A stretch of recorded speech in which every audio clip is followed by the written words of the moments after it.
अंकित जी, जो बात सिद्धार्थ जी कह रहे हैं, आप सहमत हैं? Are you buying this? Ma'am देखिए, नमस्कार। और चूंकि यहाँ पे बच्चा एक उपस्थित है और उसने बहुत अच्छे से सबके बीच में बात रखी है और बच्चों का प्रतिनिधि बनकर है, तो उसको बहुत सारा आशीर्वाद। मैम, एक बहुत कॉमन सी बात है जिस पर शायद अभी तक हम लोग चर्चा नहीं कर रहे, उसको ऐड कर लेता हूं मैं। और वो ऐड करने वाली बात ये है, आपको पता है ये जो 12th के बच्चे हैं जिनके बारे में हम चर्चा कर रहे हैं, अभी कुछ दिन पहले ही अपन इनके बारे में चर्चा कर रहे थे नीट के मामले में। यानी एक बच्चा 2 बार सफर किया है। असल में नीट का जो पेपर देने वाला बच्चा है वही 12th में भी अपीयर हुआ था।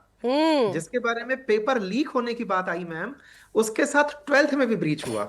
एक बार उसका मतलब हक टूटा, उसका लाभ छूटा। अब वो फिर से मैम पीड़ित पक्ष में सवार हो गया है।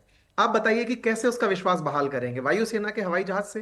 क्योंकि पेपर लीक ट्रांसपोर्टेशन में नहीं हो रहा था, बन करके जो बनाने वाले थे वहां से हो रहा था। अभी भी पेपर के अंदर स्कैनिंग से पहले टेंडरिंग प्रक्रिया में फॉल्ट की बात आ रही है।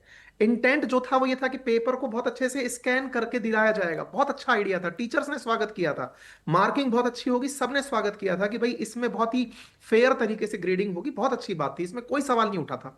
लेकिन मैम फिर से जो बच्चा बात उजागर कर रहा है वो इस बारे में नहीं कर रहा है कि प्रक्रिया गलत थी। वो कह रहा है कि उस कंपनी ने जिस तरह से ये काम किया, उस काम में इतने फॉल्ट की कोई भी जाकर देख ले रहा है। इसका मतलब सबसे बहुत बड़ी महत्वपूर्ण यह है कि शिक्षा विभाग की नजर में 12th के जो मासूम बच्चे हैं, 17-18 साल के जो बच्चे हैं, उनके साथ जो खिलवाड़ हो रहा है ना, वो उनकी प्रायोरिटी में क्यों सवार नहीं हो रहा है? हमारी सारे प्रोसीजर्स बहुत अच्छे हैं। नीट का एग्जाम कराने में एयरफोर्स आ रही है, डिस्ट्रिक्ट एडमिनिस्ट्रेशन इन्वॉल्व हो रहा है, बहुत सारे सिस्टम बन रहे हैं कि लीक प्रूफ हो, हैक प्रूफ हो, सब कुछ है। लेकिन बार बार शुरुआत शुरुआत से ही हो जा रही है। गड़बड़ कहां से हो रही है? नीट के पेपर में निकाल रहे हो पेपर बनाने वाले से। यहां कहां से हो रही है? टेंडर करने वाले से। बीच के सारी प्रक्रिया दुरुस्त हो गई है। इसका मतलब कुछ की पर्संस हैं इस पूरी प्रक्रिया में जिनसे सवाल किए जाने की आवश्यकता है कि तुम्हारे पीछे गड़बड़ क्यों हो रही है भाई।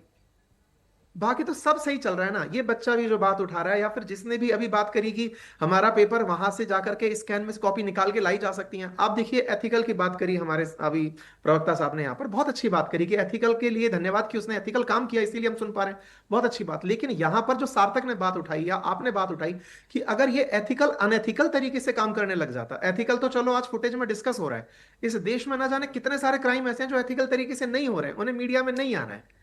यहां पर कितने सारे बच्चे इस घटना से पीड़ित होकर, मैम बच्चे जब 12th में होते हैं दे आर हाईली सेंसिटिव। ये वो एज होती है जैसे आप टीन एज के बारे में बोलते हैं, उनकी एक एक परफॉर्मेंस उनके पूरे व्यक्तित्व पर असर डालती है। मार्क्स अगर गिर जाए तो क्लास की इमेज, सोसाइटी की इमेज, उनके साथ होने वाला जो बदलाव है ना आने वाले समय में, वो समाज वहन नहीं करेगा। मैं अभी कैलकुलेट कर रहा था, 2047 में हम विकसित भारत का सपना देखते हैं। आज ये 17 साल का बच्चा उस समय पर 35 साल का होगा मैम। आज मैं तो हमारी मैं जैसी मैं आपसी। बिल्कुल ये कह रही हूँ सर, मेरा तो प्रश्न ही ये था। मैं तो अपने आप को सार्थक की जगह, वेदांत की जगह रखकर सोच रही थी, अपने बच्चों को इनकी जगह रखकर सोच रही थी, और मैं फिर इसका एनालिसिस करना चाह रही थी कि मैं किसी भी ऐसे फॉल्टी सिस्टम में एग्जामिनेशन को कैसे मतलब मैं कैसे एग्जाम दूंगी और कैसे ये भरोसा करूंगी कि वहां से जो भी रिजल्ट निकल कर आएगा वो फेयर होगा, वो फेयर होगा। ये मैं कैसे भरोसा करूंगी? सिद्धार्थ जी, आप समझ रहे हैं, मैं बंगाल का उदाहरण आपके सामने रख रही हूं।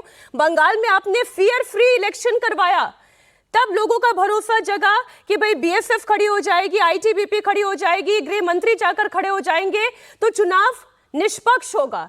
जनता निश्चिंत होकर बाहर निकली, उन्होंने वोट डाला, अपना विधायक चुना। यहां पर 12वीं का बच्चा और नीट एग्जामिनेशन में अपीयर होने वाला बच्चा ये विश्वास कैसे करेगा कि सीबीएसई जो एग्जामिनेशन करवा रही है वो फ्री, फेयर और बिना किसी धांधली के करवा रही है?